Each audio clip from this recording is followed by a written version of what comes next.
नमस्कार। ये वीडियो है देवगुरु बृहस्पति चौथा भाव में शुभ के भाव में Jupiter in the fourth house. तो कहा जाता है कि देवगुरु जहां पे भी बैठते हैं उस भाव का हानि करते हैं। स्थानो हानि करे जीवो स्थानो विद्धि करो शुनि। ये बात पूरी तरह से सच नहीं है। वही आज हम जानेंगे कि देवगुरु जुपिटर जहां पे भी बैठते हैं उसी भाव को लेके आपका कंट्रोल पावर नहीं रहते।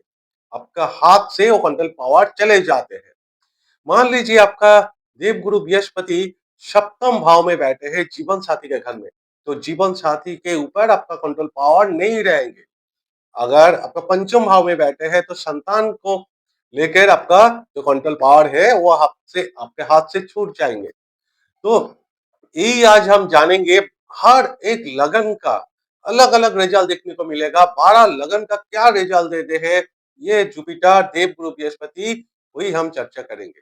तो चलिए वीडियो शुरू करने से पहले मैं आप लोगों को दिल से नमन करता हूँ और रिक्वेस्ट करता हूँ कि अपना ही चैनल मान के प्लीज प्लीज चैनल को सब्सक्राइब कर दीजिएगा। देखिए चौथा भाव ये सुख का भाव है। ये जन्म कुंडली में सबसे अच्छा भाव माना जाता है क्योंकि ये माँ का भाव है। और माँ का भाव से सबसे अच्छा भाव और क्या हो सकता है। ये लैंड जमी बाड़ी प्रॉपर्टी लग्जरी लाइफ ये माना जाता है। और ये फोर्थ हाउस है आपका सुख, मेंटल हैप्पीनेस, डोमेस्टिक हैप्पीनेस, गृहस्थ जीवन का सुख। तो कितना इंपॉर्टेंट है। और इसी भाव में देवगुरु बृहस्पति जब बैठते हैं वो सुख को बढ़ा देते हैं, लक्सरी को बढ़ा देते हैं। लेकिन हर एक लगन का ये एक जैसा रिजल्ट देखने को नहीं मिलेगा। जो बेसिक ट्रेंड है वो है ये बहुत दिल का बहुत साफ होते हैं। इसका अंदर कोई छल कपट, कोई पॉलिटिक्स, कोई डिप्लोमेटिक नहीं होते हैं। इसलिए इन लोगों को बहुत सारा नेम फेम मिल जाता है समाज में। इसका पद प्रतिष्ठा मान सम्मान भी मिलता है इसी कारण से। और दूसरा है माँ का लाडला होते हैं। बेसिक एजुकेशन बहुत बहुत बढ़िया होते हैं बचपन से ही। पढ़ाई लिखने में बहुत जबरदस्त 90% मार्क्स लेके ही आते हैं। लेकिन वही हम चर्चा करेंगे 12 लगन का अलग अलग क्या रिजल्ट देखने को मिलेगा क्योंकि हर एक लगन का एक जैसा रिजल्ट देखने को नहीं मिलेगा। जमी बाड़ी प्रॉपर्टी गृह सुख 100% यहीं पे सुख मिलता है और जीवन में बहुत तरक्की करते हैं। लेकिन एक बात है, यहीं पे अगर आप जन्म स्थान से दूर चले जाते हैं तभी आपको डेवलपमेंट प्रोग्रेस आपको मिलेगा। अगर आप जन्म स्थान में ही रहेंगे तो आप सुखी रहेंगे। इतना लाइफ में आगे बढ़ने का जो मौका है वो हाथ से चला जाएगा, वो खो देंगे आप जीवन में तरक्की करने के लिए। तो चलिए शुरू करते हैं। मेष लगन से मीन लगन तक 12 लगन का अलग अलग हम चर्चा करेंगे। तो पहले आते हैं मेष लगन। मेष लगन का सबसे जो अच्छा प्लेनेट माना जाता है वो देवगुरु बृहस्पति और भाग्य का स्वामी है और द्वादश का भी स्वामी है। चौथा भाव में आके कर्क राशि में उच्च का हो जाता है। हाँ, आपका पिता पिता 9 से ये अष्टम भाव माना जाता है। पिता के लिए थोड़ा सा डिस्टर्ब है। लेकिन ये आपका केंद्र और त्रिकोण योग बन गया।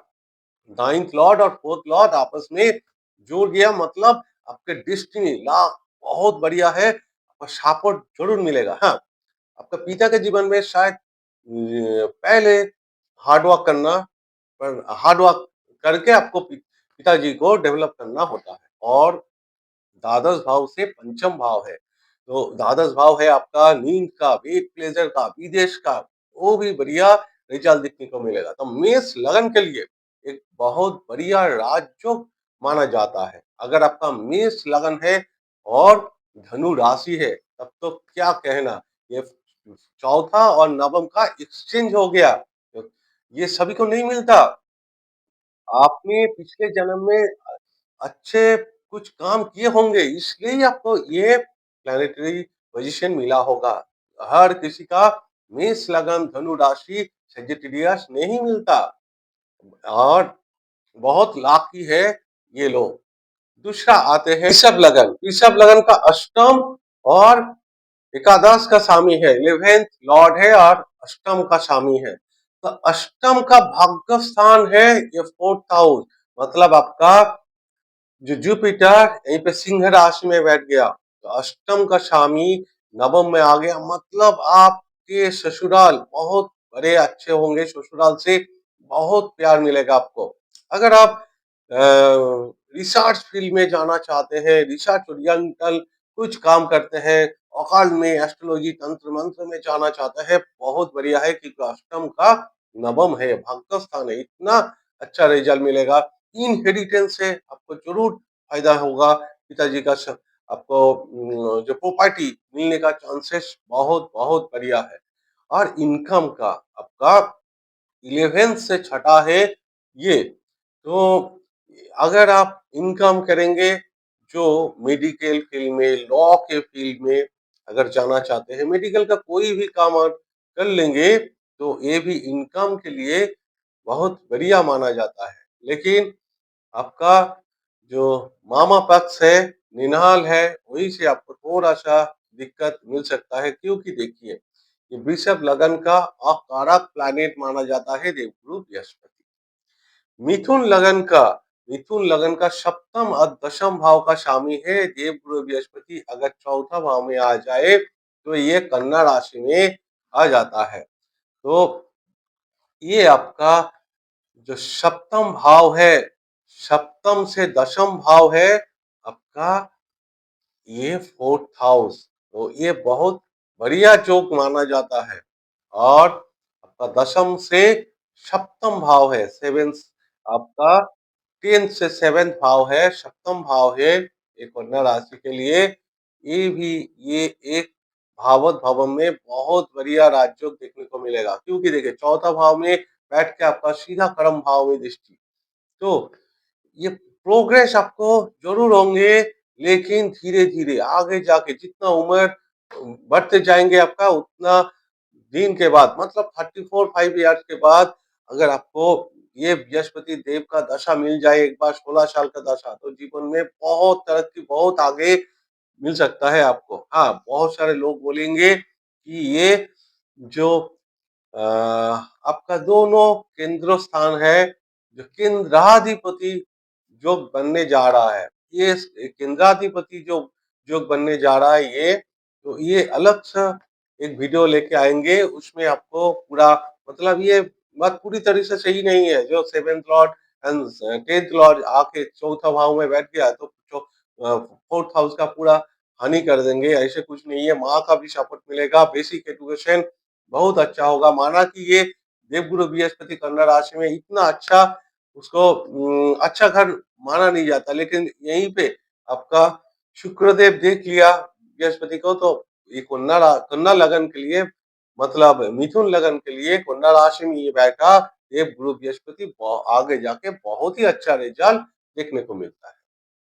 अब आते हैं कर्क लगन। कर्क लगन का जो 6th और 9th लॉर्ड है, वही है आपका 9th लॉर्ड, नवम से अष्टम घर है 4th हाउस, तो पिता अपने से अष्टम भाव गया है। पिता के जीवन में थोड़ा सा स्ट्रगल स्टार्टिंग पीरियड में अप्स एंड डाउन्स देखने को मिल सकता है। अगर लेकिन आपका ये केंद्र त्रिकोण जुड़ गया, मतलब आपका 9th लॉर्ड 4th हाउस में, ये बहुत बढ़िया राजयोग देखने को मिलता है, बहुत बढ़िया राजयोग। अगर आप के शुक्रदेव मीन राशि में एक बार बैठ जाए तो क्या कहना, ये जो हर किसी को नहीं मिलता, ये नसीब को, ये बहुत नसीब वाले को ये जो मिल जाता है। तो चौथा नवम का एक्सचेंज होने जा रहा है ये जॉब में, इतना बढ़िया है। और आपका छठे भाव से 11th हाउस है, तो छठे का गेन, यहीं पे लाभ मिलेगा आपका, शत्रु से आपको लाभ मिलेगा, शत्रु हंता भी योग बना देते हैं यहीं पे। देव गुरु बृहस्पति यहीं पे आके बहुत बहुत बढ़िया रिजल्ट देते हैं, कर्क लगन के लिए बहुत बढ़िया राजयोग देखने को मिलता है। आग आते हैं सिंह राशि, सिंह लगन के। सिंह लगन के पंचम और अष्टम भाव का स्वामी है जो वृश्चिक राशि, जो चौथा भाव आते हैं वृश्चिक राशि, मंगल का राशि, वाटरी साइन है। यहीं पे अगर देवगुरु बृहस्पति आ जाए, जो आपका पंचम का स्वामी है, चौथा भाव में आ जाए, बहुत सारे लोग बोलेंगे कि आपका संतान अपने से 12th हाउस में चला गया, लेकिन ये केंद्र तीकन योग बनने जा रहा है, तो संतान के लिए बहुत बढ़िया होगा। हाँ, आपसे संतान ये थोड़ा-सा आपको बाहर जा सकता है, मतलब ये विदेश में जाकर सेटल हो सकता है, क्योंकि संतान आपका अपने से द्वादश भाव में गया है। अगर आपका संतान आपसे दूर चला जाए, बाहर एजुकेशन के लिए इंडिया के बाहर चला जाए, तो बहुत बढ़िया राजयोग देखने को मिलता है। और अष्टम का, ये अष्टम भाव का आपका जो चौथा भाव है, भाग्य भाव है। तो अष्टम आपका ससुराल से बहुत बड़ा बेनिफिट मिल सकता है और रिसर्च फील्ड में बहुत आगे जा सकते हैं। और आप कोई भी इंश्योरेंस का काम करते हैं, वो भी अच्छा है।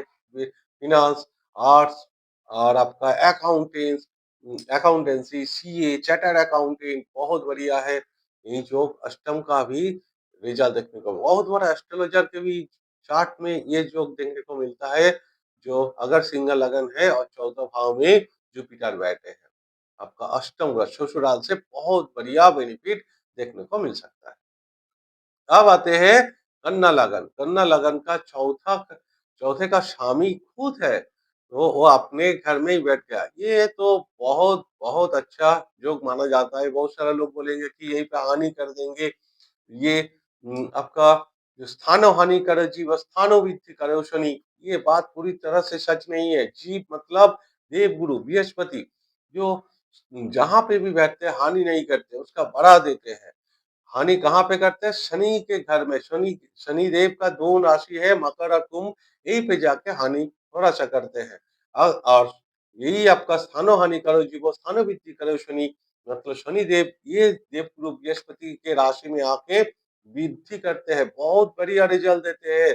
धनु राशि और मीन राशि में अगर शनिदेव बैठ जाए, तो ये बहुत बड़ा एक तरफ से राजयोग माना जाता है। ये मैं एक तो अलग से वीडियो लेके आएँगे। और सबसे बढ़िया बात है कि आपका 7th लॉर्ड अपने से दशम आ गया। 7th से 10th है आपका ये 4th हाउस। तो आपका जो जीवन साथी है वो आगे जाके, अगर आप मेल है तो फीमेल पार्टनर जब आपको मिलेंगे, वो हाउसवाइफ नहीं होंगे, वो आपका वर्क प्लेस में कोई काम करने के लिए जरूर आपका ऑफिस में जॉब बिजनेस ये कर सकता है। और अगर आपका 7th लॉर्ड अपने से दशम गया है, तो आपके भी अगर आप बिजनेस करते हैं, तो आपका जीवन साथी आपके सपोर्ट में आ जाएंगे। ये एक बहुत बढ़िया राजयोग माना जाता है कन्या लगन के लिए। अब आते हैं तुला लगन के लिए। तीसरा और छठा का स्वामी देवगुरु बृहस्पति चौथा भाव में बैठ गया, तो ये मकर राशि में नीच हो जाता है। तो बहुत सारे लोग बोलेंगे देवगुरु बृहस्पति आपका नीच हो गया, ये नेगेटिव योग माना जाएगा। लेकिन नहीं, तीसरे का स्वामी जब छठे भाव में बैठ जाए, मतलब चौथा भाव में अपने से सेकंड हाउस में बैठ जाएंगे, वो भी नीच होके छठा भाव का स्वामी जब अपने से 11th होके नीच होके जब बैठ जाएंगे, दोनों भाव का बहुत बेनिफिट देखने को मिलता है। आपका तुला लगन तुला राशि, क्योंकि देखिए ये जो तुला लगन है, ये बैलेंस का लगन माना जाता है, ये बिजनेस का लगन माना जाता है, ये जस्टिस का राशि नहीं है। बहुत सारे लोग बोलेंगे कि तुला लगन मतलब ये आपका जो अंधा कानून है उसका जो कानून की देवी है उसका साइन है। नहीं, ये बिजनेस का साइन है, तुला यंत्र है। तो ये बिजनेस के लिए बहुत बहुत बढ़िया माना जाता है। चौथा भाव से सीधा आपका दशम भाव में दृष्टि कर्म के लिए आगे जाके बहुत ज्यादा बेनिफिट देखने को मिलेगा। लेकिन हाँ, यहीं पे आपको माँ का जो कंट्रोल पावर है वो आपके हाथ में नहीं रहेगी। माँ का हेल्थ का इशू, माँ से थोड़ा अनबन, ये नेगेटिव रिजल्ट देखने को मिल सकता है। प्रॉपर्टी को लेके घर से अब अगर दूर चले जाए, अपने घर से दूर चला जाए तो सही रहेगा। देखिए ये देखा जाता है कि अपना घर होते भी दूसरा घर में ये रेंट पे भाड़ा में रहते हैं, ये जॉब देखने को मिलेगा। क्योंकि अगर आप अपने मतलब अपने जन्म स्थान से दूर जाएँगे, तो ये जो जॉब है ये बहुत बढ़िया रिजल्ट देखने को मिलता है। वृश्चिक लगन का सबसे जो कारक प्लैनेट माना जाता है, द्वितीय पंचम का स्वामी है, वो भी चौथा भाव में कुंभ राशि में अगर बैठ जाएंगे, ये भी आपका केंद्र त्रिकोण जो योग मानने जा रहा है, बहुत बढ़िया राजयोग है। अगर मान लीजिए शनिदेव आपका मीन राशि में आके बैठ जाए तो क्या कहना। ये योग भी सबको नसीब नसीब वालों को ही मिलता है, सबको नहीं मिलता। अगर पिछले जन्म में आप अपने अच्छे जरूर कुछ काम किए होंगे तभी आगे जाके ये योग आपको देखने को मिलेगा। इतना बढ़िया योग है चौथा और पंचम का एक्सचेंज, शनिदेव और देवगुरु बृहस्पति। जो मैंने पिछले वीडियो में भी कहा था कि स्थानो हानि करे जीव स्थानो वृद्धि करो शनि। तो ये जो अप्लाई होते हैं यहीं पे, तो यहीं पे बहुत बढ़िया राजयोग देखने को मिलता है। सेकंड लॉर्ड अपने से तीसरे में गया है, वो भी बढ़िया है। और आपका पंचम संतान, एजुकेशन, आपका टैलेंट, वो भी बढ़िया है। लेकिन संतान आपसे दूर चले जाएंगे एजुकेशन के लिए भी, और आगे नौकरी के लिए, कोई प्रोफेशन के लिए, करियर के लिए लेके आगे आपसे दूर जा सकता है। लेकिन संतान के लिए बहुत बढ़िया जो अपने से द्वादश में गया है ये भी एक बढ़िया राजयोग देखने को मिलता है। अब आते हैं धनु लगन का। धनु लगन का चौथा का स्वामी खुद अपने घर में बैठे हैं, जो पंच महापुरुष योग में आते हैं। इतना बढ़िया योग, ये भी योग नसीब वाली को मिलता है। अगर यहीं पे देखना होगा जुपिटर रेट्रोगेट तो नहीं है, कम्बस तो नहीं है, तब आगे जाके बहुत बढ़िया रिजल्ट देखने को मिलेगा। अगर लगन से आपका 15 डिग्री, लगन का डिग्री से बृहस्पति देव का डिग्री देखिए, अगर 15 डिग्री के अंदर है तो क्या कहना, इतना बढ़िया योग देखने को मिलता है। चौथा, माँ का प्रॉपर्टी का लैंड, घर, सब कुछ मिलेगा आपको। लेकिन यहीं पे एक चीज आपको ध्यान रखना होगा, अपने खुद के घर में बिजनेस करना तो ये नुकसान का कारक है। आप खुद के घर में अगर ऑफिस बना ले, हाँ, तो ये आपको नुकसान कर सकता है। अब आप आते हैं मकर लगन के लिए। तीसरा और द्वादश का स्वामी चौथा भाव में जो मेष राशि में आके बैठ गया, तो थर्ड लॉर्ड अपने से सेकंड में गया है। आपके भाई बहन के से बेनिफिट आपको मिलेगा। लेकिन देवगुरु बृहस्पति जहां पे भी बैठते हैं उसका बढ़ा देते हैं। थर्ड लॉर्ड, ट्वेल्थ लॉर्ड चौथा भाव में जाके आपका आफ्टर मैरिज यहीं पे थोड़ा सा दिक्कत, माँ के लिए थोड़ा सा अनबन हो सकता है। मैरिज के बाद माँ से आपका लाइफ पार्टनर से नहीं बन सकता है, यही थोड़ा दिक्कत। लेकिन ये जुपिटर आपको एजुकेशन में बहुत आगे जाके लेके जा सकता है। बेसिक एजुकेशन बहुत अच्छा, 90% बचपन में आपको मार्क्स आ सकता है। इतना अच्छा मकर लगन के लिए ये जॉब माना जाता है। अब आते हैं कुंभ लगन। कुंभ लगन का सेकेंड एंड 11th लॉर्ड आगे जाके वृषभ राशि में ये बैठ गया। तो ये शुक्र देव का राशि है, जो सेकेंड लॉर्ड अपने से चौथा गया है, तो अपने से थर्ड हाउस में गया है। तो आपका धन को लेके, परिवार को लेके थोड़ा सा ये डिस्टर्ब हो सकता है, क्योंकि अब सेकेंड लॉर्ड जो है अपने से पराक्रम भाव में चला गया, थर्ड हाउस में चला गया। तो आपका फैमिली में ऐसे कोई हो सकता है जो टूर ट्रैवल्स का बिजनेस करते हैं। ये नहीं तो आपका फैमिली में ऐसे कोई हो सकता है जो घूमने का बहुत शौकीन है। ऐसे फैमिली के अंदर ऐसे कुछ मिल सकता है। और आपका 11th जो लॉर्ड है अपने से फोर्थ हाउस मतलब छठा भाव में चला गया, वो भी आपको गेन हो सकता है छठा भाव के लिए। अगर छठा भाव का कोई काम अपना लेंगे, जैसे कोई मेडिकल फील्ड में किसी भी काम हो, या लॉ के फील्ड में किसी भी काम हो, तो ये आपको जरूर बेनिफिट देखने को मिलेगा। मीन लगन का लगन लॉर्ड और दशम का लॉर्ड चौथा भाव में मिथुन राशि में, अपने बुध के राशि अपने का शत्रु का राशि माना जाता है। ये पे लगन लॉर्ड चौथा भाव में आने से यही आपको विल पावर जो है, तो ये जो आपका शारीरिक जो परिश्रम है वो करने के लिए थोड़ा सा डिस्टर्ब होता है। लेकिन बेसिक एजुकेशन बहुत अच्छा देखने को मिलेगा। हायर एजुकेशन अगर बृहस्पति का दशा भी मिल जाए, ये बहुत बढ़िया है। करियर के पॉइंट ऑफ व्यू से बहुत बढ़िया है। नौकरी के लिए ये सबसे अच्छा योग माना जाता है, क्योंकि चौथा भाव में बैठ के सीधा आपका कर्म भाव में दृष्टि डालेंगे देव गुरु बृहस्पति। और आपका ये देवगुरु बृहस्पति के लिए ये चौथा भाव अपने से, लेकिन शत्रु राशि का है। तो अगर आप ये बुध देव के साथ एक्सचेंज हो जाए, मतलब अब बुध देव आपका लगन में बैठ जाए, तो ये आपका राजयोग बन जाता है। देखिए बहुत सारे लोग बोलेंगे अगर बुध देव मीन राशि में नीच का हो जाता है, लेकिन ये नीच भंग हो जाता है, बन गया ना, तो एक्सचेंज मतलब आपका ऑलरेडी नीच भंग हो गया, तो इसलिए आपको ये बहुत बढ़िया बेनिफिट देखने को मिल सकता है। यही है आपका पूरा 12 का 12 लगन। अगर वीडियो आप लोगों को अच्छा लगे तो प्लीज प्लीज चैनल को सब्सक्राइब करना ना भूले। मैं ईश्वर से प्रार्थना करता हूँ सभी लोग खुश रहे, खुशहाल रहे। नमस्कार।